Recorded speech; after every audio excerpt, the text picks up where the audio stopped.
Бу мәктәптә тирә-якта яшәүче гаиләләрнең балалары белем ала.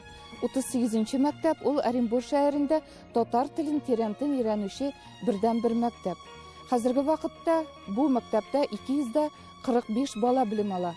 Алар барысы да 9 милләттән. 30 еллык юбилейын билгеләгән мәктәп өчен бу беренче бина гына түгел. Башта мәктәпнең үз бинасы булмый. 1991 елда мәктәп шәһәрнең Җәмигъ мәчетендә башлангыч сыйныф буларак ачыла. Аннан татар балалары шәһәрнең төрле мәктәпләрендә укый. 1999 елдан ул татар телен тирәнтен өйрәнүче шәһәрнең 38-нче урта мәктәбе булып санала. Бу уку йорты күп милләтле булуына карамастан укучыларның барысы да татар телен өйрәнә. Так, давай оку, Билдан син дә. Урманда кошлар күп. Бу тип-тик, бу карга, бу укыртын, бу тукран. Гөлфия Маркиз кызы 41 ел стажлы педагог. Бу вакыт эчендә аның укучылары арасында да әлеге профессияны сайлаучылар бар. Ул үзе укытучылар династиясының башында тора дип әйтсәк тә дөрес булыр. Мәктәп ачылганнан бирле бу мәктәптә мин эшлим, 27 ел булды. Кызым да бу мәктәптә эшли, технология, ОБЖ предметларын алып бара.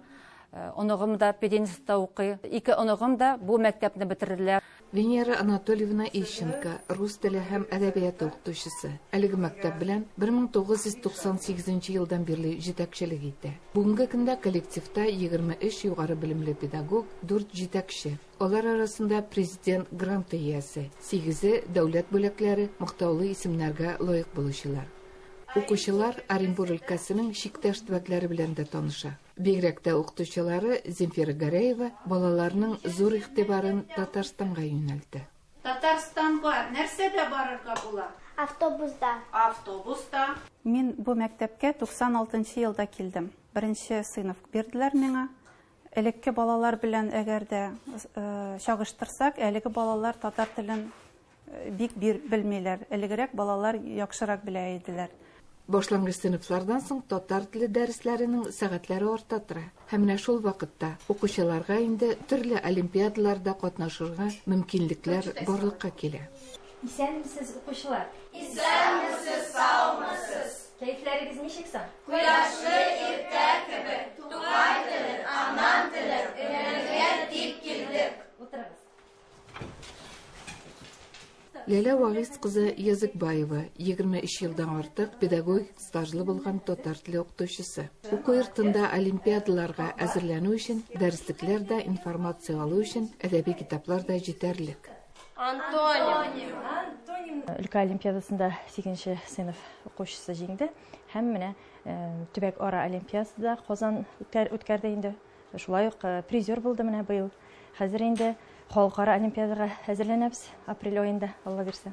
Татар теле һәм әдәбияты буенча үткәрелгән олимпиадаларда җиңүчеләр рәтендә башка милләт балалары булу да монда гадәти хәл. Яхшының антонимы яман, көннең антонимы төн. Даниил Герасименко бишлегә генә укый. Катнаш гаиләдән әнисе татар. Әти, мин, абыем, әнием. Бу кыз малайларның апа-абыйлары да әлеге мәктәпне тәмамлаган. Шәңгәрәевләр гаиләсеннән бу уку йортында белем алучы укучылардан Дилә өченчесе. Кыз барлык фәннәрдән дә алдынгы. Өйдә тырышабыз татарча сөйләшергә. Олимпиадаларда катнашам. Мәсәлән, Җәлил укуларында сөйләшәбез төрле телләрдә. Минемчә, татар кызы ул уңган, эшчән, тәртипле, гырыф-гадәтләрне белергә тиеш. Самир Сәфәров бишлегә генә укучы. Төрле олимпиадаларда, шигырь бәйгеләрендә, Җәлил укуларында җиңүче. Кая гына башым куйсам да, кайгы талы йөрәк итемне, кич ятсам да, иртә торсам да, әллә нәрсәм җитми шикелле. Аяк кулым бөтен-бөтеннән, буйсынның да сизмим кимлеген. Бар нәрсәм дә җитүен, җитми бары иркем, һәрлегем. Елена Полякова бу мәктәптә эшли. Шуңа да аныклары Полина белән Аннаның татар телен ничек үзләштерүләре белән кызыксынып тора. Рядом с нами живут наши соседи, татары. Мы с ними очень дружим. В родне у меня родственники тоже есть татары. И поэтому этот язык изучать, мне кажется, очень интересно. Во всяком случае, у девочек получается. Ишкатлы мәктәп бинасы 1956 елда төзелә. Шуңа да 2020 елда мәктәпнең спорт залы яңадан төзекләндерелә. Бүгенге көндә укучыларга спорт белән шөгыльләнү өчен барлык шартларда бар. Башлангыч сыйныф укытучысы Галина Самышева укучылары белән төрле ярышларга әзерләнә. Күнегүләр мәктәптә оештырыла торган җәйге сабантуйларга да яхшы хәзерлек. 30 ел буена татар телен укыту мәсьәләсендә үз кыйбласын саклый алган мәктәпкә уңышлар телибез. Оренбургдан Фируза Абсалямова, Татарлар.